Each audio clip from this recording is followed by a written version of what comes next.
Así es. Estaba viendo que en Estados Unidos, Gavin Newsom, el gobernador de California, le ha ofrecido una disculpa a la comunidad negra, a la comunidad afroamericana, por las injusticias graves del pasado. Ahí le hablan, señor Rey, como se llame, ni me acuerdo, ni me importa, pero bueno, de que se puede cuando se quiere, eso que ni qué. Y una fotografía que circula en redes sociales, que al paso que vamos, seguramente tendremos a las RAC y a las Guadalupe Loaesa y a todos estos personajes con la pancarta, mi querido David, ahí la tiene.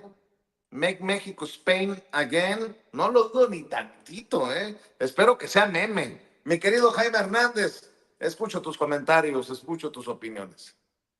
Es increíble, ¿no?, todo lo que está pasando, pero en cierto sentido, yo coincido con la última parte del análisis de Manuel, en el sentido de que el pronunciamiento, para empezar, de Marco Cortés denota la tremenda ignorancia de la oposición. Marco Cortés es un político que es un zopenco, es un lerdo, no entiende nada, ¿no? Dicen que la ignorancia suele ser muy temeraria, muy valiente. Y cuando yo escucho los pronunciamientos de Marco e incluso los mantiene a pesar de las críticas, ahí te das cuenta de la temeridad de una derecha mostrenca, ignorante, aldeana, que no entiende, ¿no? Esta derecha no entiende, porque no ha estudiado, que hablar de narcoterrorismo es abrirle la puerta a una intervención directa de Estados Unidos, ¿no? Porque así está contemplado en la ley. Fíjate, y este es un tema interesante, porque yo creo que, y esto quizá sería motivo de estudio, en la redacción de muchos de los protocolos del Departamento de Estado, eh, en las declaratorias, por ejemplo, cuando ponen a un país en la lista negra de países que contribuyen con el terrorismo, toda esta jerga está vinculada a operaciones de intervención del Pentágono, y en la que incluso no se necesitaría la intervención, la autorización del Congreso. Por eso digo que la derecha en México es muy ignorante de la creación de este lenguaje muy intrincado, pero que ha sido preparado precisamente para que Estados Unidos intervenga donde se le pegue la gana. Desde hace tiempo se ha denunciado que sobre todo los llamados neoconservadores es una generación que ya no entiende de fronteras ni de soberanía. Para ellos, soberanía y fronteras es una antiguaya, es una reliquia del pasado. Y cuando la derecha no entiende esto, no entiende el presente que estamos viviendo, el uso, por ejemplo, el uso del tema de la violación de los derechos humanos, que es un arma arrojadiza que Estados Unidos siempre ha usado a su favor. Ahí tenemos el caso de Cuba, ahí tenemos el caso de Venezuela, y ahí tenemos también el caso de México, ¿no? Entonces, yo creo que, por un lado, tenemos a esta derechona que es ignorante, terriblemente ignorante, ¿no? Pero al mismo tiempo, como dice Manuel y como dice Paco, tenemos a una derecha que todavía no entiende, todavía no alcanza a entender este proceso de transformación que ha sacudido conciencias, que ha llegado a sacudir no solamente conciencias, sino también a estas instituciones mediáticas, corporativas, judiciales, que encontraron que vivir bajo el ala del neoliberalismo era fantástico. ¿Por qué? Porque los enriquecía a un pequeño grupo, los convertía en personajes que estaban blindados ante cualquier acción judicial, vaya, que se repartieron entre ellos el país bajo el denominado capitalismo de compadres o neoliberalismo, ¿no?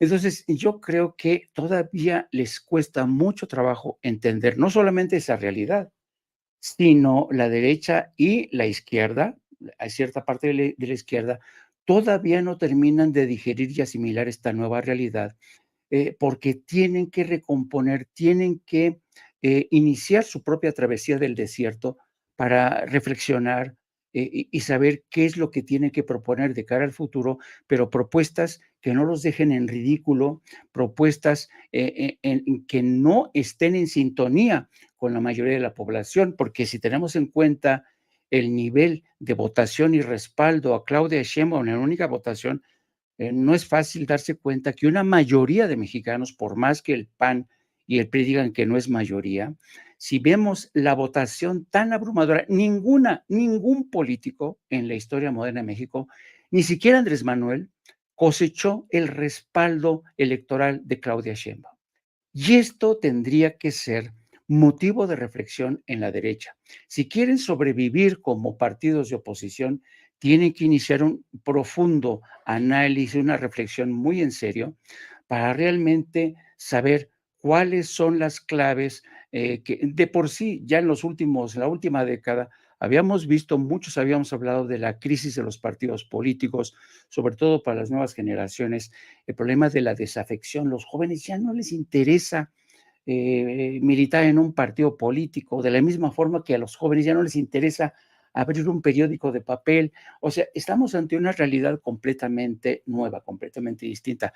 Y si la derecha y personajes como Marquito o Alito Moreno o el señor que amenaza con torpedear la toma de posesión de Claudia Sheinbaum, el señor Guadalupe Acosta Naranjo, no entienden esto, pues van a seguir haciendo el ridículo, lamentablemente. Ahora bien, por lo que toca a España, es muy interesante el fenómeno de lo que ocurre en España. Pues en España, yo creo, ustedes sabrán que yo viví como corresponsal 15 años en España, mis hijos se educaron en España y sé por experiencia propia que en los libros de historia de los niños, de los adolescentes, jamás van a encontrar ustedes la versión histórica real de lo que ocurrió en la conquista de América, la conquista de México. Jamás. Nunca en los libros de historia de los que se nutren los niños en España, bueno, con decirles una cosa más, la historia en España es un tremendo lío, porque, por ejemplo, si ustedes van al País Vasco, los libros de historia de los niños vascos son completamente distintos de los niños de Madrid. Y los niños que viven en Cataluña tienen una narrativa distinta de la que se estudia en Madrid. Por eso vemos que políticos catalanes o de izquierda vinculados al País Vasco entienden perfectamente este desaire de Claudia Sheinbaum.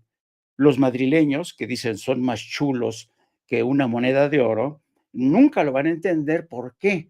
Porque desde niños mamaron esta historia de que España vino a América, vino a México a civilizarnos. Y yo recuerdo muy bien, no se me va a olvidar, siendo corresponsal, alguna vez me invitaron a dar una conferencia en la Casa de las Américas que está ahí sobre la Castellana. Y el tema era el futuro de las relaciones entre América Latina, bueno, como le dicen ellos, entre Iberoamérica y España, ¿no? Y yo me acuerdo que les decía, a ver, amigos, estamos a punto de cumplir 500 años de nuestra mutua historia, de este encontronazo que tuvimos. ¿Y saben qué? Yo he descubierto que ustedes tienen un elevadísimo déficit de conocimiento de lo que ocurre en América Latina. Ustedes que descubrieron, dicen que descubrieron y civilizaron a todo ese subcontinente, no tienen la más puñetera idea de su realidad, del día a día. ¿Por qué? Porque está el tema de la monarquía, ¿no? En España la monarquía es un tabú. La monarquía es algo así como la Virgen de Guadalupe para nosotros, ¿no? No te metas con la Virgen de Guadalupe en México, no te puedes meter con el rey o la reina, con nadie de la familia real. Está penado. Insultar al rey y criticar a la reina o al rey por eso en la prensa no vemos los escándalos de infidelidad de la reina a Felipe VI, cuántas veces le ha puesto los cuernos. Eso no aparece en la prensa, está prohibido.